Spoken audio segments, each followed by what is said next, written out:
Good evening, ladies and gentlemen. You are listening to the Adam Friedland Show, a very, I'd say, unspecial episode. We're kind of in a time crunch here. We've been working all day long, and Adam has made himself sick of me. He's tired. He's got to go home and hang with his girlfriend. So what I did, because he wanted to do the episode tomorrow, I said, fuck it. Let's keep the advertisers happy. I'm going to go over to the stand, and the first comedian I see, I'm going to say, I'll give you $500 to come do the Adam Friedland Show. And I ran into Matthew Broussard. Oh, hey. Ladies and gentlemen, please welcome Matthew Broussard to the Adam Friedland Show. So you have you have no idea what this is. I've listened to Cumtown. Oh, okay. Yeah, it's a very, very good podcast. So. Oh, thanks. So, are you familiar that Cumtown is? Hold on. I might have to. I'm going to switch my mic here. So why don't you can continue saying that Cumtown's good for like 30 seconds while I. Cumtown is good. Cumtown is great. I listen to Cumtown every day. Yeah, maybe like more like personal. I wear Cumtown condoms. Like something. Yeah. No, keep going. I like That's it. perfect. It's free in a way I dream of being. It's funny. It's what people forgot comedy is, which is just. The word irreverent makes my dick shrivel. But, you know, when it's actually real, it's great. That's just, I'm a big fan to all you guys. And, y'all talked shit on me once on one episode. Did we? Yeah, it was nice, though. Is this working? Is that one working? No, this sounds like it's worse than the other one. Hello? God damn it. I think all my cables are fucked up here. We talk shit on you on an episode? Yeah. Who said that? I was going up against Zach and Miko on Roast Battle. Oh, okay. But it was, you just said you wanted me to lose, and that's fair. I also want Zach to win. Well, yeah, because Zach's got nothing in his life. Zach's got nothing in his life. You're the 80s bully guy. Yeah. And you're actually a good comic. You know, it's funny because I remember you moved to Austin. We were both, just background, we're both Austin guys. And you moved to, I'm just going to have to make this work because this thing is fucked up. It's like way quiet. I don't know what the fuck's going on with all my cables. I was gone. Adam did a huge episode without me, which, my ego aside, great. Smash hit. Everybody loves it. It's very funny. Oh, no. It's like he's doing a Beyonce thing. Yeah. Proving he doesn't need the Destiny's Children. Yeah, that's basically what it is. But I knew he would fucking, he'd like, look at this. What's wrong? Oh, this looks like the back of a pretzel time. Yeah. Look what he did. Looks like an underwear drawer. Yeah, those are really, of thongs. He made a mess of the wires, so all the mics are broken now, I guess. So But anyways, no. Sound quality doesn't matter. People don't care about sound quality. They do. You'd be surprised. And then also with the old show, I would be like, fuck the quality. I don't really care. But with this, I'm trying to. I'm all about like absolution and negation. And I don't know what either of those words mean, but I don't know what they mean either. Yeah, the old show, I would, it's like low effort, fucking everything. The more high reward. The more it sucks, the better. And with this, it's like, balls to the wall. Go make sure it sounds good. Yeah. Make sure, I get my my neurological issues sorted before I hit fucking record. But you got good issues? I don't know. OCD? You could be OCD. No, I'm definitely not OCD. Yeah, not at all. It's funny if people have ever suggested that, and it's like I have like shit on my pants. What do you mean? I'm like, I've been wearing the same clothes for like a fucking week. What do you mean, am I OCD? You get a lot done though, because I remember I saw you biking one time, and you were fixing your car and like shipping T-shirts. I was like, that's a man. Well, it's a real man. It's somebody that just stays busy instead of thinking about things. But the Austin. Yes, Austin. Yeah, I remember you moved to Austin sort of after me, and and Austin's like kind of everyone was always like. The vibe. What I hated about Austin is like they were just like once you did comedy for a year there, you got brought into this like into the scene, and then it was like they just had this shitty attitude to anyone that was new, like really toxic. It's like that whole thing that's happened in the last 10 years where the real bullies are the nerds. Yeah, no, it's funny because I remember everybody be like, Matthew Broussard, fuck this guy, and I was like, all right, I guess fuck this guy, whatever. Yeah, I mean, it was my friend saying it. Yeah, and then it was like, oh no, you're actually like a good comic. So I appreciate that. But yeah, no, I watched him do it to a couple of people.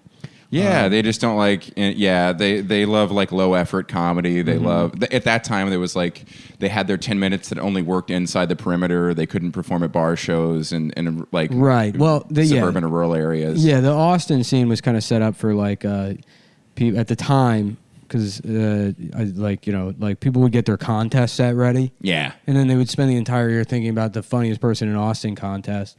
And it's like, don't you want to be like a good comic? Yeah. Shouldn't you be thinking about like writing more than 10 minutes of material and not trying to like hang out with the Comedy Central people? Yeah. In one time in April, and then you're just depressed for the rest of the year because you didn't get fucking the semifinals. Yeah, live at Gotham or fucking because they used to really hand shit to people in Austin. They really did. And as a Houston comic, we were very angry about that. Yeah. Well, it was funny because I remember moving to Austin and I would go to. I remember, thinking like, because Austin had this reputation as being a great comedy scene or whatever. And I kind of stayed in Austin. I remember the first time I went to Dallas, I was blown away at how fucking good the comedians in Dallas were. I mean, it was unreal. Like Paul Varghese, fucking Mark Agee, Arian Pure was his name? Aaron Arian. Yeah, whatever it is. Destiny Barr, Tone Bell, right, Nick Guerra. Yeah, just so many strong. Yeah. Usama Siddiqui. Really strong comics come out of there. Because they do like the bar shows. They go to places where it's kind of harder to do comedy, whereas the Austin comics were kind of coddled. Well, they would write jokes. They would write jokes, whereas in Austin, and people would start with like, like this is what I want to sound like, and then I'll figure out the basics later. Yeah. So I remember, and then, not only were all the Dallas comics very funny, they were all jacked.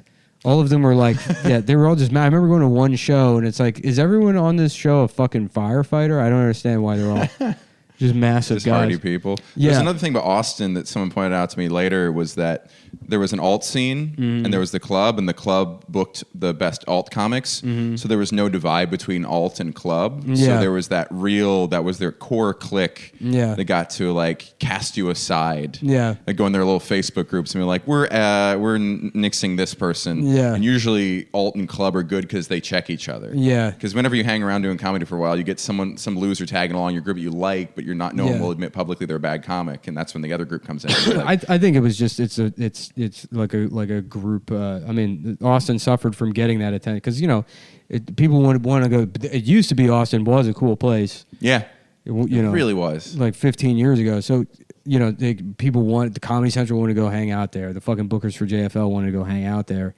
And that's why Austin comics got booked for these things. It's not because they're better comics. It's just because the spotlight happened to land there. Yeah, it's because it's a cooler place to hang out than fucking Dallas. Yeah. So Comedy Central's not going there. You spend much time in Houston? No. Honestly, I don't think I've ever performed in Houston. It's a great fucking city. I'll be there. It's ugly. I'll be there in like 3 weeks. Oh, where are you doing? Houston Improv. Oh, yeah. Yeah. It's the best food. Yeah. It's diverse. It's got NASA, the world's biggest medical district. And one of it has and all the oil companies, so you have like really educated people. No, I never understood that. They launched the spaceships from Florida, but then Houston is like the mission control center. Yeah, I don't know. That's what they do. I mean, that's what Cape Canaveral's in Florida. Well, you know why they do that, and then right? They go, Houston, we have a problem. Yeah. You know why they launched from Florida? No. Closer to the equator water? has higher rotational velocity. Okay. If they could do it out of Kenya, it would be the best place. Initially, you acted like you didn't even know that they were doing it in Florida, and then you have the exact reason why. I know why they do it in Florida. I have no idea why Houston's posted up at all. I have no, It's not like there's like many good schools around there. And it's got to be, like I guarantee you it's some like fucking bureaucratic federal government bullshit where... Or some oil baron. Yeah, There's Houston like had some bid with NASA, and then they had to fucking build the mission control center there or something. Yeah, but that would fuck me up as a kid is because they would go, Houston, we have a problem, and they launch it in Florida. I'm like, well, who the fuck is Houston? I thought that was a guy. Oh, really? Yeah, I didn't understand that it was like, it's in a different. Also, no way it's Houston. It's probably like Katy or Humble. I doubt the like NASA. I don't know. We're getting real deep into Texas stuff here. Fuck yeah! Let's switch to Tennessee. Yeah, so let's mix it up so people don't get too lost. I remember being when I was a call center guy. I had a fucking you talk to these fucking retards that they have dial up that live outside of Houston. to help them with their tech their needs. dial-up, I guess. It was a call center. It was like a technical support for That sounds like such hell. for like free dial-up companies. Yeah. For the place to be in the back of like guns and ammo, there'd be a fucking CD-ROM that would get you on the internet. Jesus. I hear my mom call those people sometimes, and I just feel so bad for the other person. Yeah, she's it's stupid at that. It is the worst job in the world. I could not drink enough. I would be blackout drunk, and I'd be like, I can't stand being at work. Do they berate you? How drunk I got, I could probably get raped violently by a group of people. And obviously later it would cause massive amounts of trauma. Mm-hmm. But in the moment, I'd be like, whatever, I'm being fucking raped, Yeah, it just feels who cares? cozy. But that job, no. I'm like fucking looking at the clock. I'm like, maybe I'll just fucking clock out now. Maybe I couldn't handle it. It sucked dick. But Did you do it drunk? What? Could you do it? Did you do it drunk? Well, I worked from home, so... Nice. Yeah, that was back before that was a thing. Yeah, no, you work for a while, you graduate and then I would just start drinking at like 10 a.m. Jesus. And it was when I lived with Chris Cubis. In Austin? Yeah. Oh, wow. Yeah. And so, I would take calls, and there would be guys from outside Houston. And there was a guy I was talking to one time, and he's like, well, I'm in Conroe. Where are you at? Conroe. And I'm like, I'm in Austin. And he's like, Austin? Well, I feel bad for you. And they act like it's... Yeah, I posted a video about Austin. Like I'm just like in a trans bathroom, a giant. Right.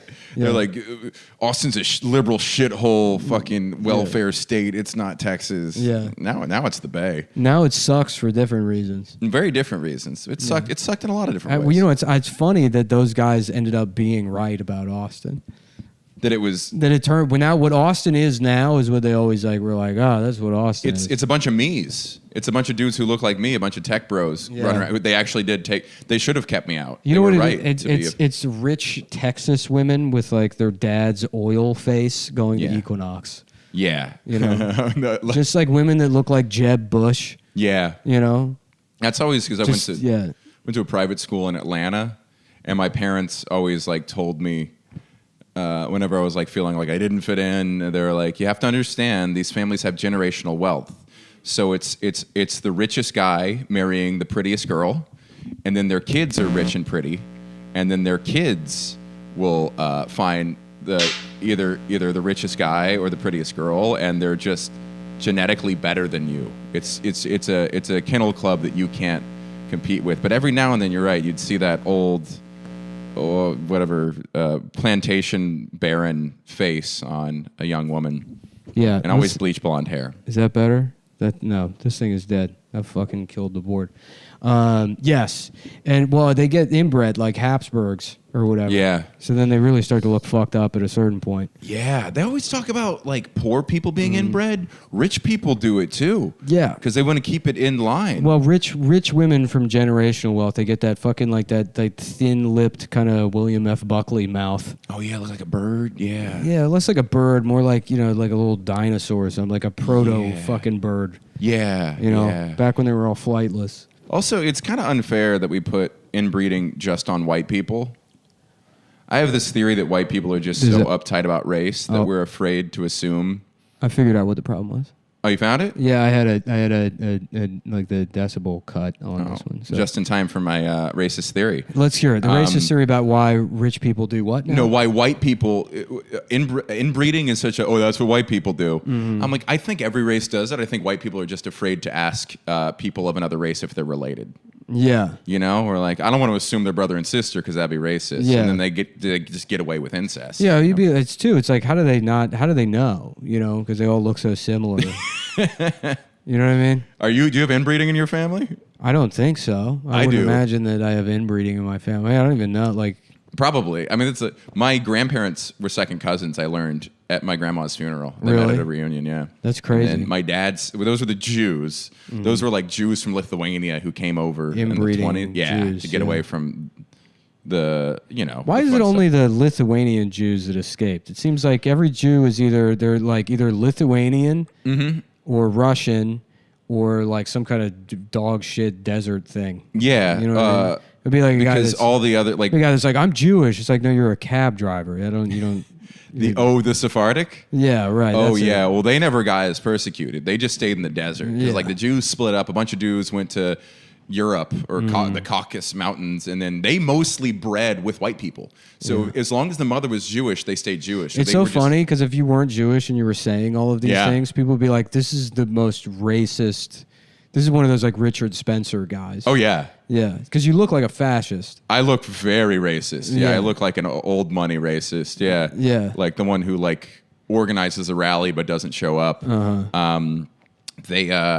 Jews. So Jews inbred a lot because their population bottlenecked so much. And then Cajuns, which is my dad's side, apparently like 300 Cajuns originally. So Cajuns were the French Canadians who were expelled from Acadia. So your dad's like a Cajun Jewish guy. He's not Jewish. Oh, he's okay. just straight trash Cajun. But he was like autistic and really good at chemistry. I was imagining like a Hasidic Jewish guy, and then it's like, how is his son like the fucking like Gregory Marmalade? Ha. You know what I mean?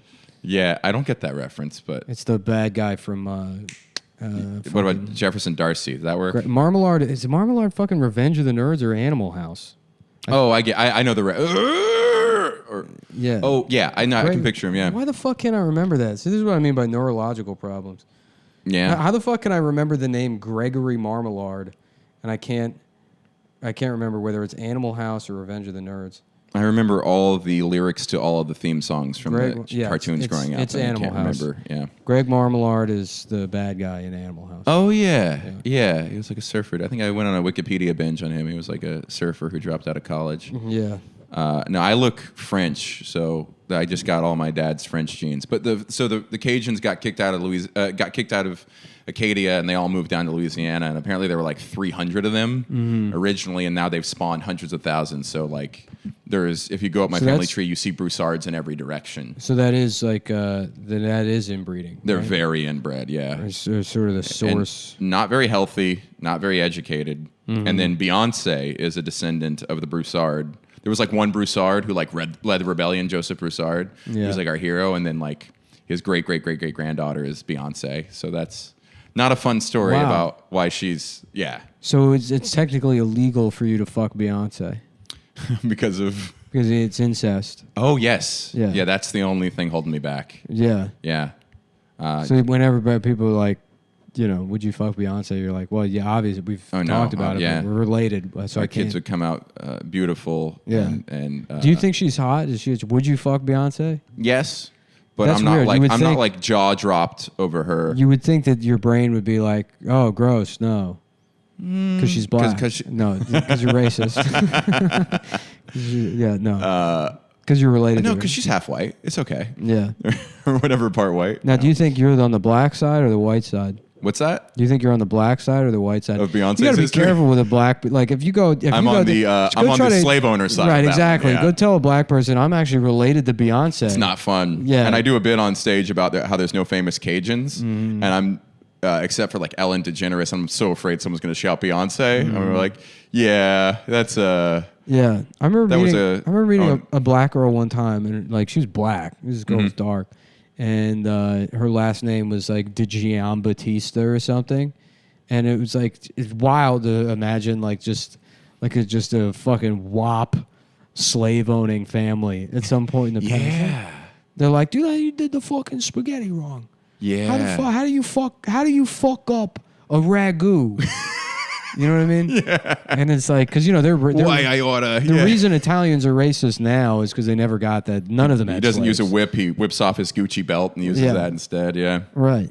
Yeah, that's why they've maintained. I don't think any Italians actually owned. There were Jewish slave owners. I looked this up. I did a show in Georgia. You ain't got to tell me, pal. Yeah. I know. I didn't know. Oh, really? I didn't know. I did a show in Georgia one time, and it was like a really Republican country club crowd on the coast, and political ideologies were up for clash, but the show went fine anyway. And I talked about the South being anti-Semitic, and some guy comes up afterwards. He was like, Benjamin Greenberg. I don't know if you know that. I'm making it up, but Benjamin Greenberg. I'm like, who I was would that? love it. But he had an actual name of a Jewish slave owner. No, he had a name of the first Jewish senator who was on the side of the Confederacy. Yeah. I'm like, hey, we're not proud of him. I'm going to give this guy the benefit of the doubt and pretend that he was just preparing for Jeopardy, but had never watched the show. Yeah. Had no idea what kind of index card questions they somewhere. ask. Yeah. Racist Jews He's like, for 400. Katie, I'll come to dinner in a minute. I'm memorizing all the Jew slave owners so I can win Jeopardy and finally buy us a slave of our own. That's funny, man. I did a park show during the pandemic. Hey, thanks. Yeah, it's great. It's great.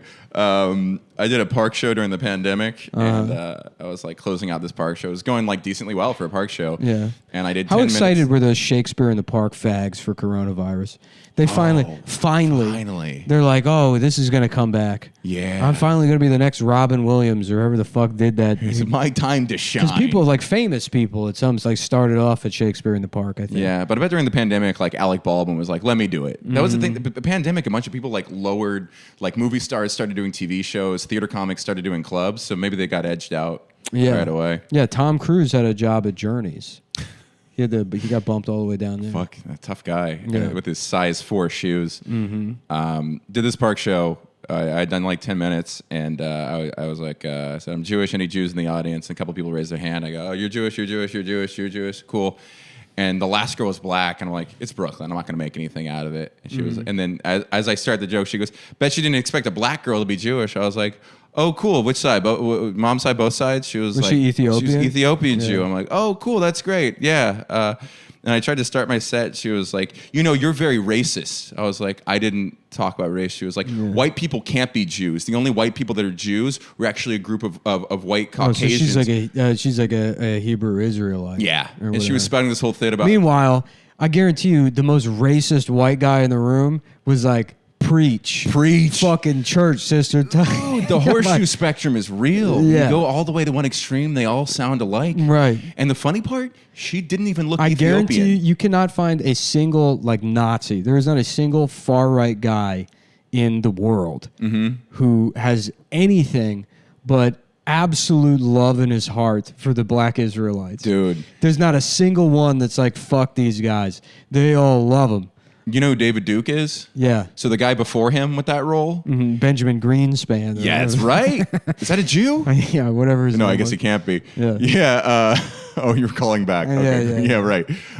He said about the black Israelites, like, oh, yeah, they're the black version of us. Mm-hmm. Yeah. Basically. It's so great. My brother he saw them on a corner one time. He was like, oh, like other Jews. And he started talking to him. He was like, oh, this is a weird corruption of like eugenic racial purity.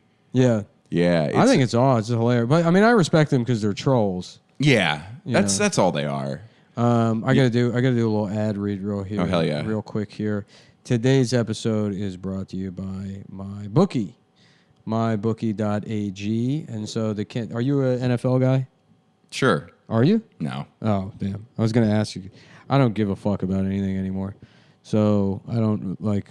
college ball for me. Yeah, the campaign... Well, I guess you can bet on that.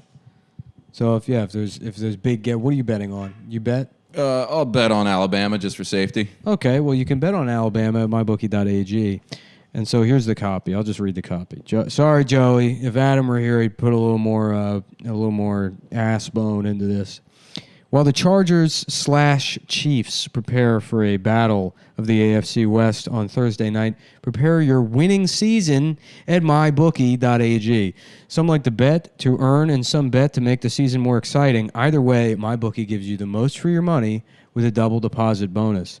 It's quick and easy. A $250 deposit puts $500 in your account instantly, and you can use your funds to bet on as many games, contests, and props as you want.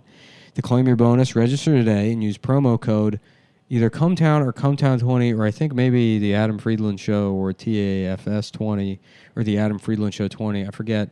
Me and Joey had a conversation, I guess, about changing the promo code. I can't.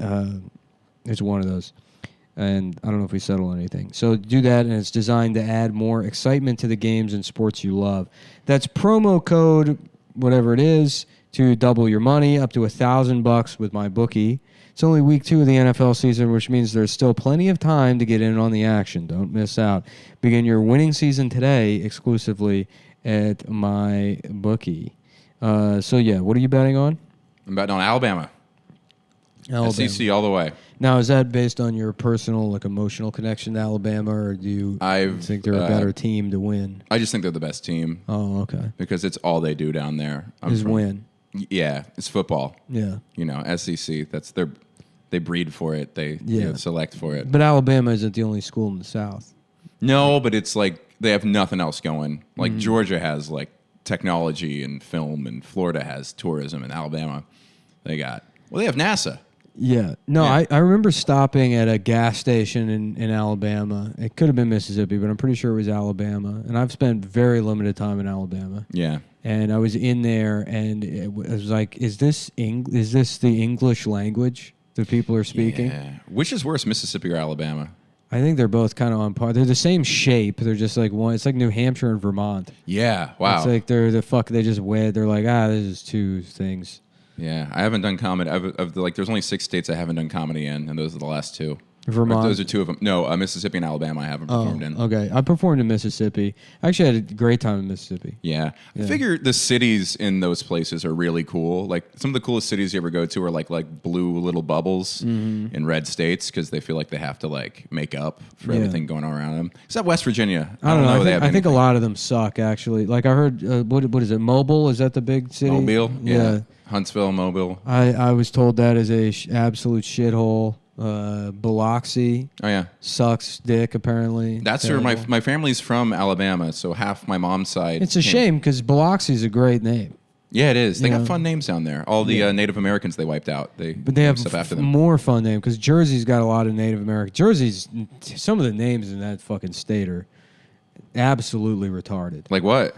Like Mawa or Rahway or Hoo. Isn't there one? There's a Jersey town that's like Hoo.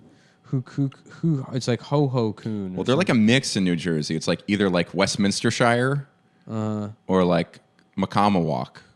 The Midwest has a lot of Native American named cities, and they're very white. Waukesha. That was Waukesha when I went there one time. Hoo Coon, I think. Oh, God damn it. New Jersey. It's like Hohoke, New Jersey. Wait, is Hoboken? Hoboken's probably also... Connecticut's Native American. Hohokus? Yeah. Hohokus? Is that... Oh, yeah, because a lot of the AUKUS, Secaucus. Yeah, but it's spelled HO-HO-KUS. That's really dumb. Yeah, Hohokus. Hohokus. Yeah. But Secaucus, that's another dumb one. Those are like really what they consider a city in the Northeast is so much smaller than what they consider a city in the South. Like Mobile is like, you just drive through little towns in New Jersey. There's so many little ones in Alabama. What's the worst state? The worst state in the world? In America. Hard to say. I mean, I know Florida gets a lot of shit, but Florida has a lot of good beaches things. And Florida's got a lot of good stuff. And a big problem with Florida is that they have like some open police blotter thing. That's where Florida Man comes from. It's not that they have more crime. It's just that they're allowed to publish anything, and supposedly. Oh. Yeah. Damn, you got a lot of Florida facts. Yeah, but that's like weird shit. I feel like a compulsive liar because I have like claims to so many states. Yeah. My brother went to Florida, my aunt and uncle. But I know a lot of people that live in a lot of states. And I'm not like, it's actually the because it's closer to the equator, the title wins. Like I don't know that kind of shit about. Well, I have like no social skills in my brain, so I have a lot of room for unimportant facts. So it's nice. So what were you saying? What do you think the worst state is? West Virginia seems up there. No, see. I disagree with you there. Okay. West Virginia is top 5. West Virginia is people or place? The people are nice, but the as a place it's very poor, but it's a beautiful state. There's like a lot of good music comes out of there, like a lot of bluegrass and like country. They write about West Virginia. Sure. Yeah. Okay. Then I put Alabama, Mississippi. Probably the most famous, and I've told this anecdote on the show a billion times, but the John Denver song, not really particularly. It's probably the most famous. Like cultural touchstone as far as related to West Virginia, and they love Take Me Home. Yes, Country Roads. And wait, was West Virginia the one that like sat out of the Civil War? That's why they. I think they were just. It was just a part of Virginia during the Civil War. There was no West Virginia yet. Oh, I thought the Civil War created West Virginia or something like that. Maybe something like that. Which is weird because I would imagine West Virginia is now more racist than Virginia. Is it? I don't think it's more racist. Look up the most racist states. Yeah, it's just very poor. But no, I adore West Virginia. I think. Yeah, Mississippi, Alabama, though. Worst ones. The worst states, you think? I think so. They rank pretty low. Yeah. Yeah, no, I'll defend. How much time have you spent in West Virginia? Oh, I just drove through. I'm fascinated by it. I really want to go there. Yeah, but it's really pretty. I think I went to Wheeling, and it was just so poor. Like, there were, like, empty buildings on the riverfront. Yeah, it's very sad. I mean, like, the level of poverty there. I mean, like, West Virginia has towns where, you know, I mean, it's like similar, like, you know, people talk about, like, Flint, but there's plenty of places in West Virginia where they just don't have, you can't drink the water. They just don't have. Really? Yeah, yeah. Oh, a ballad of Billy the Kid. That's a Billy Joel song from a town known as Wheeling, West Virginia, is the opening lyric. So he writes a lot about. He kind of just shits on places. Yeah, he does that. He shits on women and places, and like he just gets a pass for it. And then the people there love it. I mean, like, you know, Allentown, famously. Yeah, when you're not that shouted song out. He's like, fuck Allentown. This place sucks dick, and no one has a fucking job, and everyone wants to kill themselves. It used to be cool. Maybe back during World War II, when the only other thing going on was the fucking Holocaust. But other than that, this place sucks. And then he plays that song in Allentown, and they're like, yeah, fuck us. You know, fuck this fucking town. Just acknowledge us, please. Yeah. And it's weird because only a couple, you know, like, artists get to do that. And it's weird because the Billy Joel is largely seen as sort of like, I feel he's in a very earnest. Yeah, very earnest, very, like, you know, kind of like accessible, feel-good kind of music. And yeah, he just shits on places and people. Yeah. He's very cynical about people. When you're not from a big town, though, you're just happy. Because I spent 10 years in Corpus Christi. Yeah. And I was just happy to hear the name, even if people were shitting on it. I'm like, hey, people acknowledge our existence. That's kind of that place could be better. Yeah. So you're from Corpus Christi just like your entire childhood? Ages 3 to 13, and then Georgia. Oh, weird. I didn't know that. Corpus that's like a weird place to be from. It's a weird place to be from. Yeah, a lot of people don't make it out. It's like just cozy. It's just enough of they think they're a city until you leave. Like, I didn't know. It's barely I thought it was supposed to be a beach town, and it's barely. It's the ugliest. It's on the bay, and the bay is all like Gulf oil. The water is dark green. It's the color of the wall. Yeah. And it's just, it doesn't seem to progress. Yeah. It has one airport that flies to Houston and Dallas. That's it. And it's 300,000 people. We had Selena. Selena was born. Selena. Selena wasn't born there. She was killed there. They got a 2-story Whataburger. Oh yeah, that's a big near thing. The statue of Selena. They also have.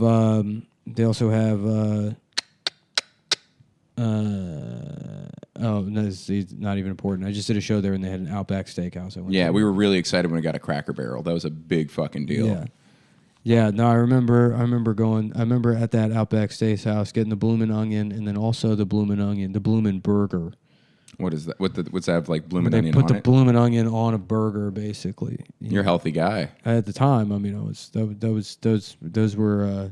I was like hosting for Lucas Melendez, and then fucking Bryson was featuring. Oh, yeah. And, I kind of just went along for the ride. And then had to sleep on the floor of the hotel room after getting trashed all night at the show. I don't even remember the show. Yeah, those were gay times. Doing I don't know if it was Corpus. It might have been you that soured your picture of Corpus. No, well, maybe. I mean, it was like, I would have gotten drunk anywhere, but... Yeah, it's like this. It's like, you know, we get there. You know, you like in your head, you're like, yeah, I'm a comic and I'm on the road, and then you're like, this is the shittiest bar show. Yeah, like, you know, I mean, even I wouldn't do this if it was in the town I lived in. I did that in Houston. We would go on runs. I never got to do them, but they did the Valley. They would do like the border, like run along the border and do shows there, and that was hell shows. I did Paris, Texas once. Great movie. Yeah, yeah. That's where my girlfriend's parents got married, I think. To that movie? To that movie. They got married to that I don't know movie? the movie Paris, Texas. It's weird that people don't get married to things, you know? They fuck two things, but nobody marries two things. Yeah, they always said, you know, with gay marriage, like, we're worried people are going to start marrying their horses. I was like, that'd be kind of cool. Yeah. Yeah. You could list it as dependent. Do you think do you think we're headed that way? Do you think people will marry their horses? I don't know, man. It's gotten, like, that whole... I support gay marriage. I support all those things, but it's crazy how much it's escalated since the. I guess my biggest fear is like people being able to identify as more than one person. I'm not saying like non-binary or whatever. I don't give a fuck about that. But like someone's gonna be like, I get to count myself twice on this voter form or something. Like I'm afraid we're gonna, because the fundamental notion is the idea of the individual. Every one of us is one person. That's the only thing we can really count. You can't. Your soul can't be two things. But what if like someone's just like, no, I call myself two people, and I'm going to be married to myself because we're two different people. And your fear in that is that it'll fuck up the census. Yeah, I like math. Oh, okay. I really like math, and I hate when people do stuff that fucks with math. That might be more fascist than just being like, yeah, blacks are a lesser race. Yeah, I will do a lot of horrible things in the name of good data. You know who else who liked math is the people that built the adding machines that counted up all the Jews during the Holocaust, who were probably, those are worse people. Yeah, but it was they probably got Jews to do it. Yeah. Against other Jews, which made them even worse. Yeah. They weren't just Germans who loved their job, they were Jews. You can always find a backstabber in any group. Yeah, I bet there were. Yeah. I wonder if there were Jews that played ball in the Holocaust, and they were like, we'll get you a sweet deal out of this. Oh, I thought you meant like, was there a basketball team at Auschwitz?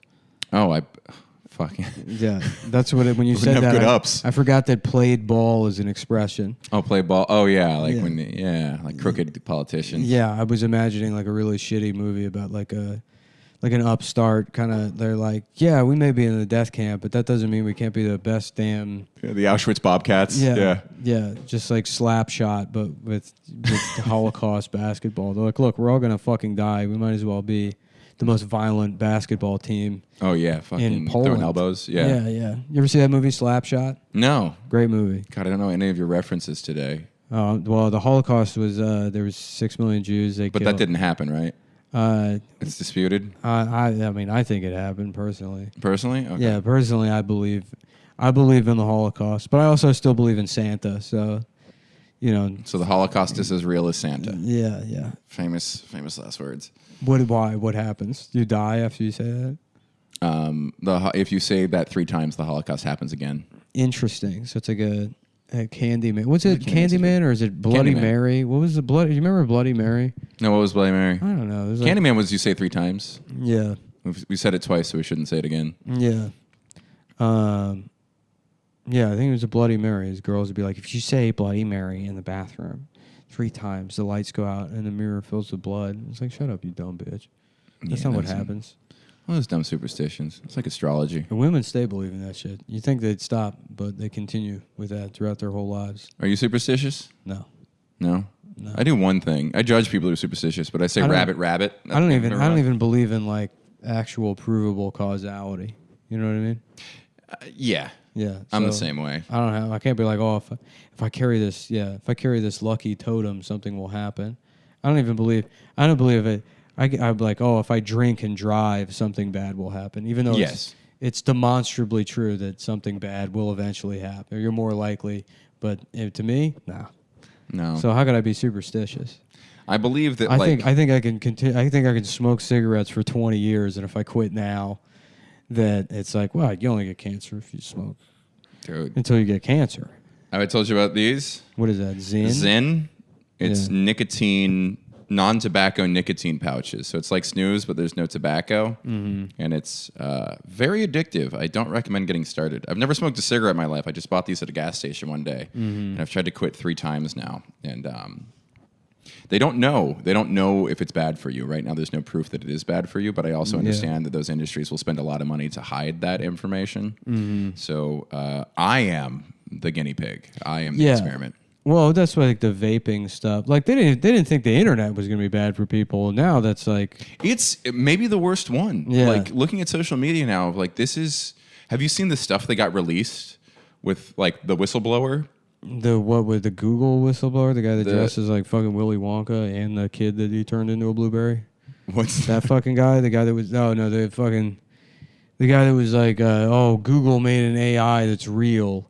And everyone was like talking about it seriously for a week, and then a picture of the guy came out, and everyone just stopped talking about it. Oh yeah, that was bullshit. Yeah. I'm not worried about AI because even if AI gets really smart, it doesn't have motivation. Yeah.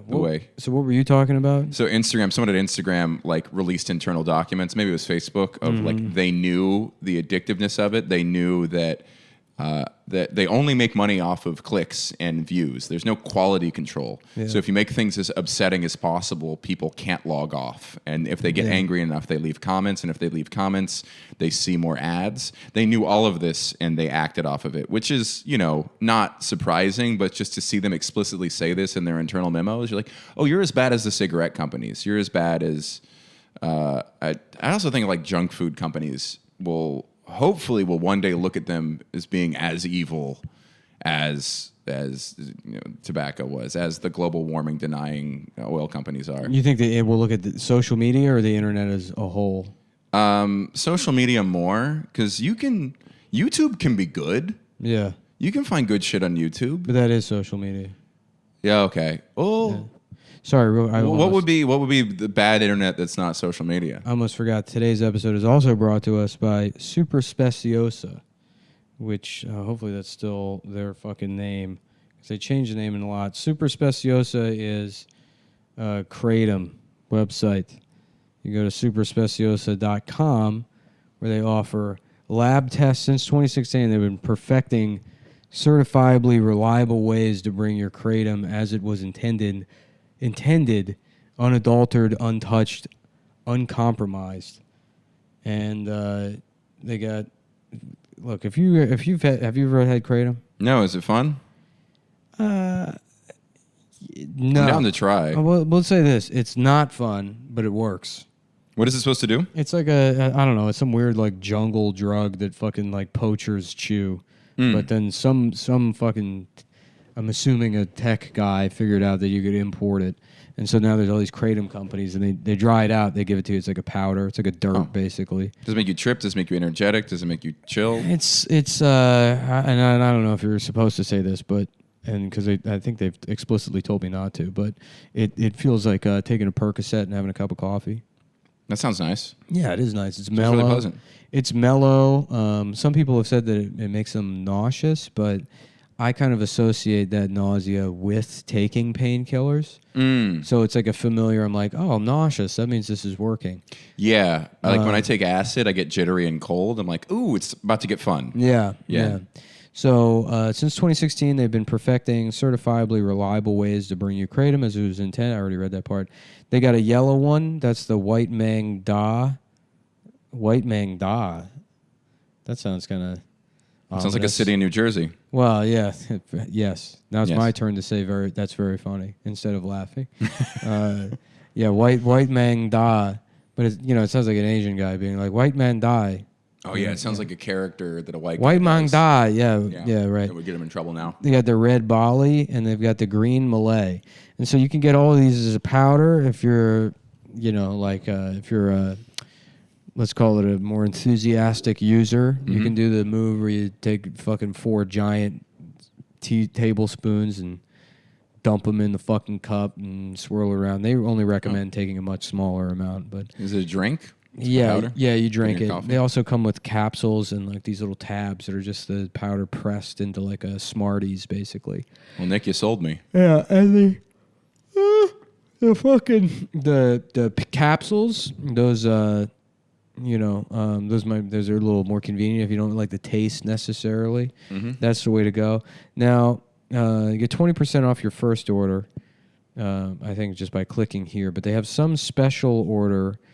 If you use promo code Cumtown or Cumtown20, you can figure it out. You can order Super Speciosa and get some kind of discount. I forget what it is exactly, but it is good. And this is from the American Kratom Association, qualified vendor. I have no idea what that is either. Oh, yeah. American Kratom Association, but it meets their standards. So if it was a collection of people so dedicated to whatever this fucking shit is that they formed a kennel club, basically. And they sit around taste testing it. Yeah, then it's they got high standards. So what was the shit we smoked in college because weed wasn't legal? I don't know. I didn't go to college and smoke stuff. You didn't? No. Yeah. Oh. What do you mean, swag or K2? Maybe it was K2. What is K2? It's not weed, but it was legal, and it was not weed legal for long. No, I was just gonna bring salvia. Yeah, I was going to bring this up. When I moved to Texas, It was the only thing that I had never seen it until I moved down there, but I was blown away. You can get an ounce of like shitty weed for like $60 in Texas, which had been a thing I had never seen. So maybe is that what you're talking about? Or are you talking about something that's not? I'm talking even about weed? salvia. Oh, okay. Yeah. Which you could buy at gas stations, and it was highly unregulated. Could you buy salvia at gas stations? I thought you could buy it. It was more legal. I've actually never done salvia, but I was under the impression it was like, you know, it was you take a hit and then you hold it and then you're gone. You like lose consciousness. Yeah. It's like way more intense than weed. Yeah, but very short, I think. Yeah. What's the one that you smoke and you get high for a minute and it's like super trippy?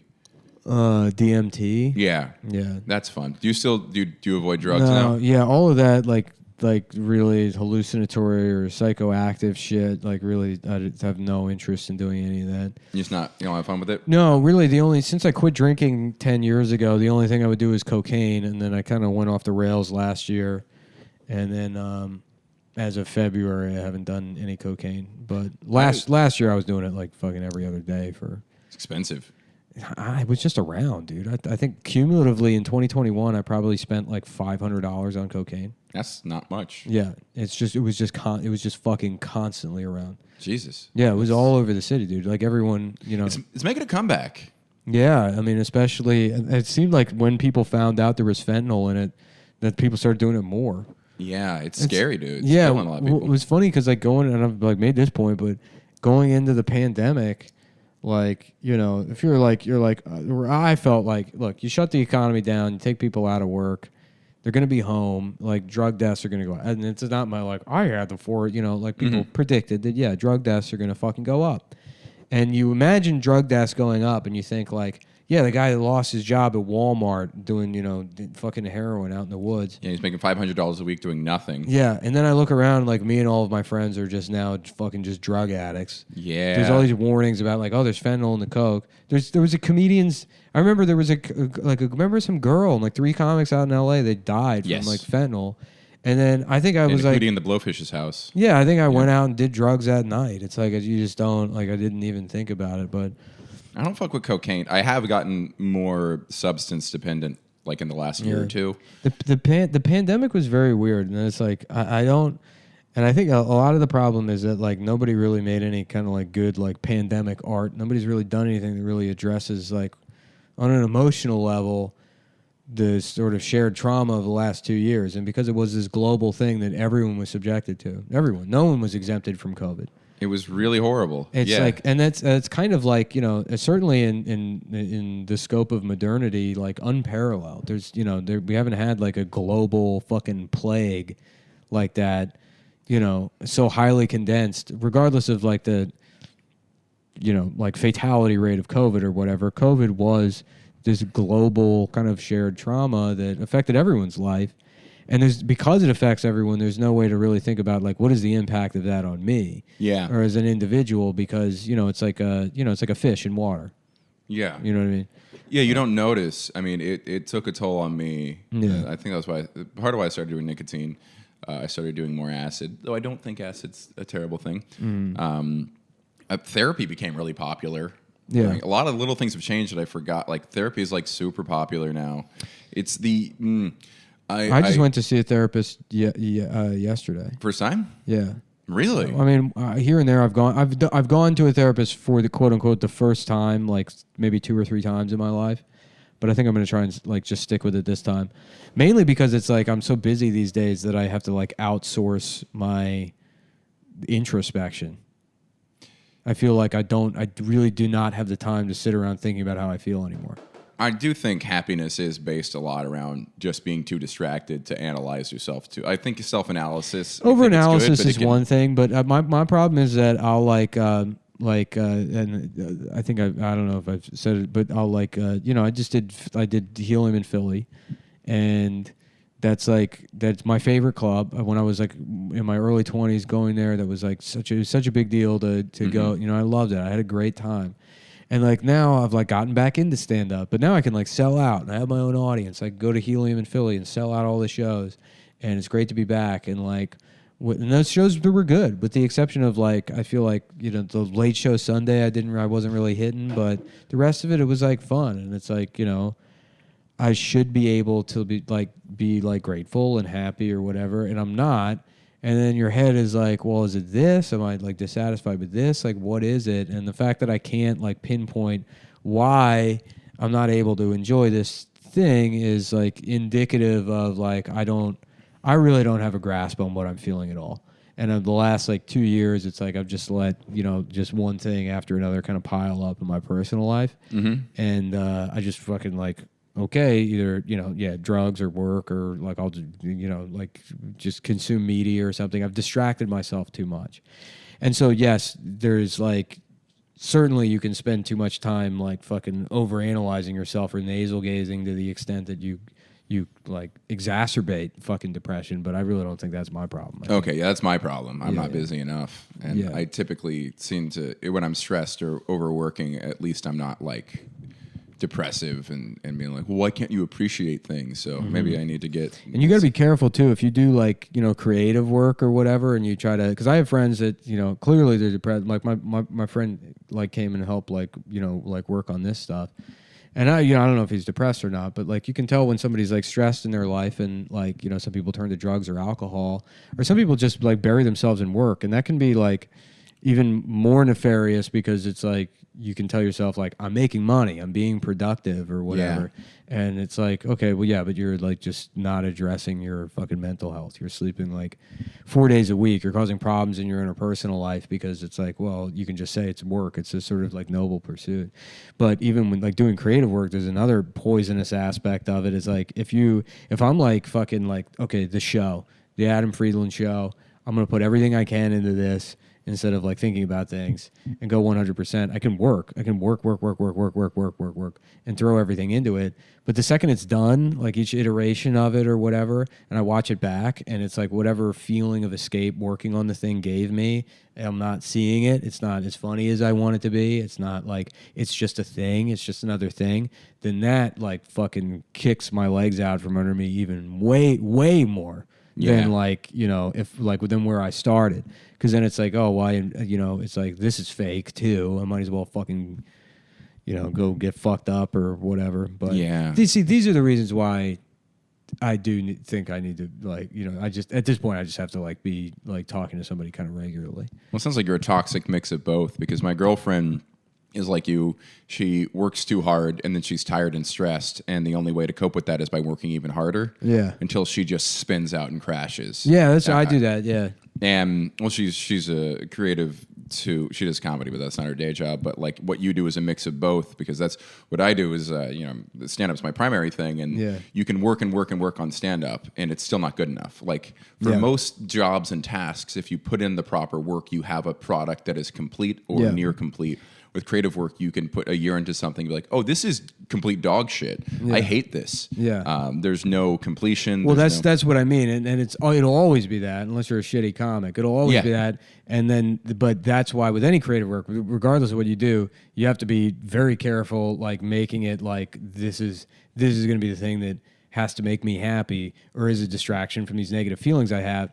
Because even if you were happy in your personal life, you're never going to be fully satisfied with your work. No. So you're operating in a very dangerous place if you're fucking depressed and you're like, okay, I'll just throw myself at my stand-up. Yeah. Because the stand-up's never going to be good enough. Never. It'll never be good. Yeah. Then I'll just repeat myself at this point. And then you go on Instagram and you see people who are way better than you'll ever be with more success and more money, and then you really hate what you're doing. Yeah. Yeah, it's a terrible cycle. I've never really done therapy. Yeah. Which I'm a big softie. I really should, but yeah, I need to do something. I mean, it's like fucking because at a certain point it's fucking irresponsible. I mean, it's like like I have the resources. I can go do like I don't want to be a fucking like burden to the people in my life or whatever because it's like my head's fucked up. What do you do to the people in your life? Nothing. It's just you bum people out. Yeah, that's what I do. I just call and complain. Yeah, even when good things happen, I'll still be like, and I'm really annoyed about this aspect of it. And it takes people I love to be like, shut the fuck up, dude. Yeah. That you're bragging, and that's your complaint. Yeah, right, exactly. Yeah. No, it's like you should be able to like. Well, you should. I don't know. Maybe it's like like okay, well, you're an adult. Put your fucking problems aside. But if you can't do that. And then it's coming out anyways, and it's like, maybe I should go find some kind of resolution. Do you wish you had a job that you could just do and not care about? Like I wish I had a job that could be. I wish I could be an engineer sometimes. Or something. I want. What I wish is that I could have some kind of consistent appreciation for what I do have, which is like a lot. I am grateful for, but often like gratefulness is like sort of this like exercise, and it doesn't like it should come naturally. It's like you shouldn't force yourself to. It should like you shouldn't have to do like a count your blessings sort of thing. I should be over the fucking moon that I'm in the position that I'm in, and it's mostly the fact that I'm like not that makes me feel like, well, what's wrong? Like what the fuck is wrong that I can't, and that's what I want to figure out, because it's not just simple like, the necessary dissatisfaction you have with your work to make you continue working. It's not that. It's like there's just it's just like there's something else. There's something else that it just makes it like why are there still days where I'm like, yeah, I should just kill myself. You know what I mean? Yeah. It's like it shouldn't be like that. Yeah, and there's that. The more success I look at success, I'm like, am I less happy the more successful I am? Which is a really alarming thing. I don't think there's any relationship for me. I mean, I think it's just, there's other, you're always going to just be a person. Yeah. And you're going to have natural cycles of discontentment. Yeah, sure. But your own personal life and stuff, it's like, I don't think I would be any happier if I had a quote unquote like just job I could go to. Yeah. I'd probably be way worse. Yeah. I wonder what that would look like. I got into comedy so young that I don't know how that would feel. I got into comedy young too, but I mean it didn't work out for a very long fucking time. Yeah. Yeah, I mean stand up was never the thing for me. I mean it's like I was like very passionate about it, but either I lack like charisma or whatever. I mean, I could write jokes, but there was just something that didn't. I don't have whatever thing makes you, able to be like just a stand up. And then I got here and I started doing work writing and stuff, and then eventually, the podcast. And we worked together on a show you were writing. Did we? Comedy Knockout? Oh, yeah. Yeah, you were writing for that for a little while. Yeah, I didn't realize. I feel like you were making more money off your podcast than off that job. Oh, yeah. That was actually a very fun job. Yeah, JP McDade. Yeah, that job was, it was so low stakes, and I actually contributed almost fucking nothing, dude. Yeah. I would just show up and hang out, and then you would prep comics, so then I would go down, like, half the people in the writer's room I don't think were comics, so it's like those of us that were. That's so weird to write jokes and not do stand-up to me, because like I would not know how to write jokes if I were not on stage testing everything to see if it was funny. Yeah, it's weird because like I've met several comedians that have this like mindset that like, oh, comics are better writers, and then you get in a writer's room with people that are just those like machines. Well, the Ivy League comedy writer guys. Oh, Lampoon dudes. Yeah, maybe not necessarily the Lampoon, but definitely the Ivy League guys that want to be comedy writers. And they're very normal people, and then you see the work they produce, and you're like, "Oh, this is why you're here." Like they're just they're just better at it. I mean, to the absurdity of like thinking like, "Well, I'm a very good comedy writer, I could be a good stand-up." In the way that's not true. It's often not true that just because somebody's a good stand-up, they know how to go write for a fucking TV show. I wrote for one show, and I wrote for the roast of Alec Baldwin. I didn't get a single joke on. Yeah, I had some I was proud of, but it was a awful process. And you were a writer, a staff writer on the show, or you wrote for one of the people on? I wrote for the show, staff writer for the show. Oh, okay, 1 week of whatever guild work. Yeah.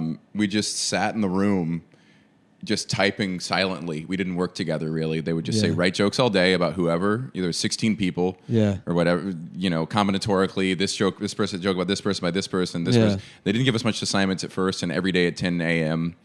we would just read through all of the jokes we had all submitted out loud and see what got a laugh, and it was not a very fun process. Yeah, when I worked on Moshe's show, and like I was there with I remember they like would assign me. They would have me and then Jess Dweck go write like a monologue, and then I would go like we go off separately, and I would just like write something so it looked like I did something for an hour. Right. I'm like I don't just type words. I'm like I literally have no idea how I got this job. Like I don't know how to just sit here and write. Dude, how the jokes. Fuck? I can bounce with someone. Here's the thing: I can sit around and be funny. Yeah, I haven't done it in the last hour, but I can do that. But like to sit down and then Jess would come back, who's like the polar opposite, where she's Jess is very talented, extremely fucking good writer. She seems she a stand up. I don't know if she does stand up. She just seems like just just off, just completely, like it's like, are you enjoying any moment of?